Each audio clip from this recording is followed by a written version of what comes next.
JP, kumusta ngayon ang sitwasyon ng mga evacuee dyan sa Marikina City?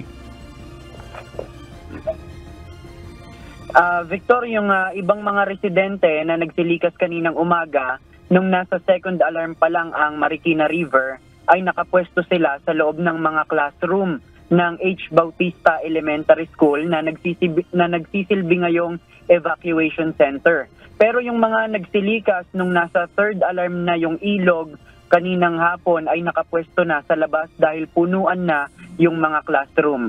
Nasa higit 1,000 individual lamang ang capacity ng H. Bautista Elementary School sa Marikina City para sa mga evacuee.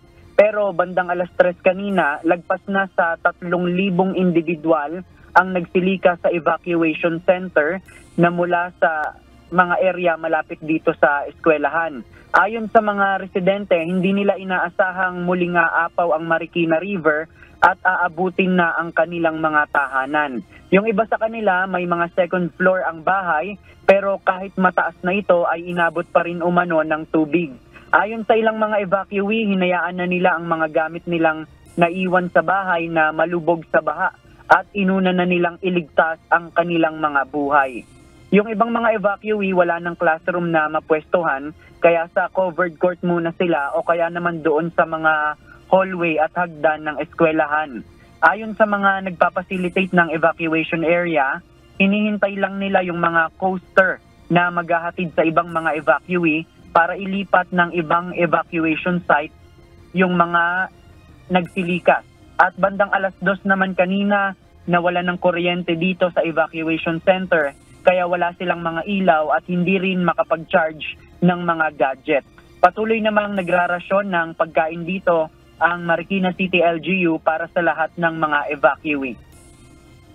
At sa ngayon, Victor, dito sa Marikina City, bumubuhos pa rin yung malakas na ulan. Nawawalang konti, nagiging ambon, pero malakas pa rin pagka bumubugso. Ayon nga dun sa mga residenteng nagsilikas, ay maihahalin tulad nila yung sitwasyon ngayon noong tumama ang Bagyong Ondoy noong 2009 at Bagyong Ulysses noong 2020. Yan muna ang ating latest live. Balik sa'yo, Victor. JP, kung ang solusyong gagawin ng mga namamahala dyan sa evacuation center ay ilipat itong ibang mga evacuees sa ibang lugar, sa ibang mga evacuation centers din, would you know kung kaya naman silang i-accommodate doon sa ibang evacuation center since hindi lang naman dyan sa area na yan mayroong isinagawang evacuation dyan sa may Marikina City? Ayon dun sa mga facilitator natin, tayo kasi, Victor, hindi na natin naikot yung ibang mga evacuation center na on-site kasi kanina yung mga area dito sa Marikina, talagang yung kahit yung mga kalsada ay nagkaroon na rin ng mataas na tubig kaya hindi natin mailusong yung sasakyan. Pero ayon dun sa mga facilitator, ang ginagawa nila, ikino-coordinate nila doon sa lokal na pamahalaan para malaman kung saan yung mga area na meron pang pwedeng mapaglipatan ng mga ibang evacuee. Pero ayon din sa kanila, yung kahit yung ibang mga evacuation center nagiging punuan na din dahil nga dun sa dami ng mga residente na nagsilikas ngayon. Victor? Pag-uusap naman sa supplies, JP, kumusta yung supplies dyan sa evacuation center na yan? Sapat pa ba? Kinukulang na? Nakakakain naman yung mga evacuees na nandyan? Victor, yung mismong lokal na pamahalaan ng Marikina City, kompleto sila, meron silang naibibigay na rasyon doon sa mga residente. At nung tinanong natin yung mga residente, ay napakain naman sila mula kaninang umaga hanggang ngayong hapon, yung kanilang tanghalian at hanggang ngayong hapon. Pero kung sila daw ang tatanungin, nais nilang manawagan ng pagkain na pwedeng ma-donate sa kanila, pati yung mga damit. Dahil nga yung mga lugar nila ay talagang inaasahan nila na inabot na ng tubig ngayon at wala na rin silang ibang pagkukunan ng pagkain at yung mga damit naman nilang naiwan ay talagang kung hindi tinangay ng baha ay baka hindi na rin nila mapakinabangan. Victor? So sa supplies, okay naman. Ang kailangan lang talaga ay mailipat sila sa ibang lugar para may maayos naman silang mahihigaan mamayang gabi. Ganun ba? Yes, oo. Ganun nga, Victor. Lalo na yung mga ibang mga residente, kasi meron tayo nakita na nag-i-stay sila dun sa area ng hagdan ng eskwelahan na meron ding dalang mga bata. Ang lugar doon ay medyo basa basa yung kanilang lugar. Hindi nila maihiga yung mga bata. Kaya mas maganda kung mailipat na sila ng ibang evacuation para yung mga sanggol na dala nila ay may ayos nila ng higaan at hindi sila mahirapan. Dahil yung ibang area ng evacuation dun sa eskwelahan, yung mga area ng hagdanan, ang pwesto lang nila doon na inuupuan ay yung monoblock. Unlike kapag nandun sila sa loob ng mismong classroom, pwede nilang maihiga ng komportable yung mga bata at makapaglatag sila. Kaya yun yung una nilang gustong mangyari, na mailipat muna sila at maihanap ng ibang evacuation center para maging komportable sila. Victor? JP, yung tubig naman dyan, wala namang problema dyan sa evacuation center na yan?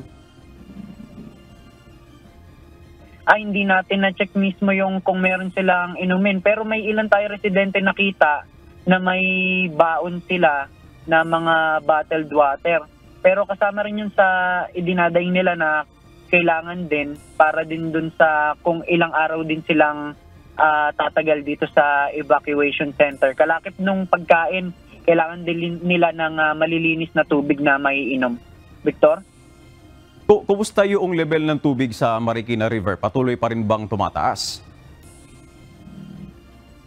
Dun sa monitoring natin ng Marikina City Rescue 161, kanina umabot na sa halos 21 meters bago tayo umere ng ngayong alas 5.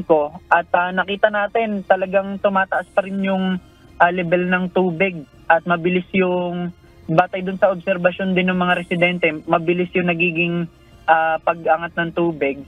At malapit na yan dun, Victor, sa kagaya ng sinabi ng mga residente, yung Ondoy kasi ay nasa 21.5 meters yung inabot ng level ng tubig. Yung Ulysses naman ng 2020, nasa 22 meters. Ibig sabihin, yung level ngayon ng tubig sa Marikina River, nasa 1 metro na lang mahigit yung kulang bago siya lumagpas doon sa level na inabot ng Ondoy at saka Ulysses. Kaya yung mga residente rin na nakausap natin kanina, nangangamba sila na ganun ulit yung maging resulta dun sa mga bahay na kanilang iniwan. Victor? So kung ganyan, aabot na ng 21 meters yung level ng tubig dyan sa may Marikina River, ibig sabihin nagpapatuloy pa rin ba yung pagsasagawa ng forced evacuation at ano yung mga challenges ba na hinaharap ng ating mga rescuers dyan sa Marikina City, JP? Sa ngayon, ang nakuha lang natin na impormasyon, Victor, patuloy pa rin naman yung ginagawang rescue dun sa ibang mga residente na kinakailangan pang ilikas batay dun sa inire-report ng mga residente sa mga otoridad. Pero yung specific na details pa dun sa ginagawang operasyon ng DRRMO, hindi pa kasi natin sila napuntahan kanina at hindi pa rin natin na contact yung ating point person, kaya hindi pa natin mabigay ng detalye. Pero nakita natin dun sa mga post ng mga authority kagaya ng Bureau of Fire Protection tsaka yung City Disaster Risk Reduction and Management Office ng Marikina, tuloy-tuloy yung ginagawang rescue. At kapag meron daw residente na kailangan ilikas, itatawag lang doon sa kanilang mga hotline number para agad ma-rescue yung mga residente dito sa Marikina City. Victor? Alright, maraming salamat JP Nunez. Mag-iingat kayo dyan sa Marikina City.